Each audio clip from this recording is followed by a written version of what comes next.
我今日咧想分享咧清靜，清靜咧其實一般人咧覺得清靜咧就係揾個地方啦去旅行啦，就清靜咁樣翻嚟啦，係啦。咁或者好靜叫清靜啦，啱嘅係。咁但係咧其實清靜咧原來都分咗好多類別嘅，係啊。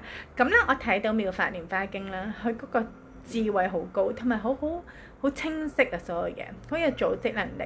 佢就話俾你聽咧，清靜嗰個意思，同埋佢講緊咧咁你成日講清靜，究竟咩係清靜？佢就分俾你睇啦。我由眼可以去清靜，鼻你可以清靜，耳仔可以清靜，甚至咧身體可以清靜，耳都可以清靜，即係分晒啲區別俾你啊。譬如我隻眼清靜會係點樣呢？如果我耳仔清靜，我會係點樣呢？因為會分析出嚟嘅，係咁變咗你咧睇到嘅時候咧，就會覺得原來佢教我係咁嘅，係啦。咁所以咧佛經係一個好好嘅嘢俾你去學習咯，係俾我學習，係啦。咁咧眼耳鼻舌身意啦，其實咧就代表六根，係啊。咁清靜咧係點樣咧？其實咧，如果受持讀誦妙法蓮華經咧，就會得到我哋呢啲與生俱來嘅眼耳鼻舌身意就會漸漸越嚟越清靜啦。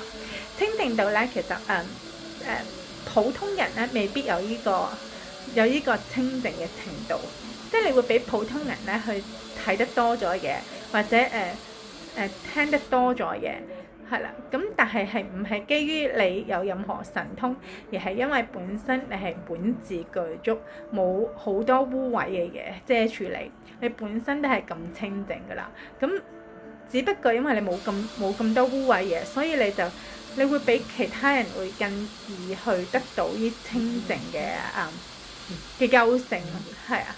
咁我想講咧係其中一個啦，我覺得好特別。我好似之前講過叫身嘅清靜，身體清靜。咁身體清靜，你會覺得乾淨咪清靜啦，係咪？其實啱嘅，佢就接近乾淨，但係比乾淨更加乾淨，即係咩咧？世間咧就係乾淨清靜啦，但係佢係咧叫琉璃，即係你個身體咧好似琉璃咁嘅，即係透明啦，可以俾人睇到入邊嘢，即係好似琉璃咧喺佛經其實係一個好好嘅嘢嚟嘅，係啊。譬如好多佛嘅國土都會琉璃為地，地下係琉璃嚟嘅，即係入邊咧係地下上面咧係冇污穢啊，冇沙礫荊棘啊，係啊，所以咧係好名貴同埋好乾淨咯，係啊，好清靜咯。咁咧佢就話啦，如果嗰個人受持妙法蓮華經，佢得到嘅清靜程度喺身體方面會點咧？佢身體咧就會好似琉璃咁。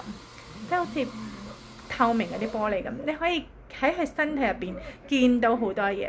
例如咧，見到咩咧？見到諸佛菩薩講經説法啦，亦都見到好多唔同界別嘅眾生。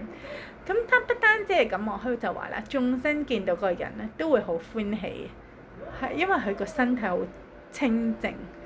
原來唔係淨單止嗰個人好，而係即係接觸到佢嘅人都會好歡喜咯，呢個就係妙法蓮華經咧係非常非常之殊勝嘅嘢咯，係啊。咁但係我哋讀經就唔好求呢啲嘢住，我哋就即係我自己會覺得咧，真係理解本經先咯，係啊。咁呢個就係我今日喺妙法蓮華經學到咧嘅嘢。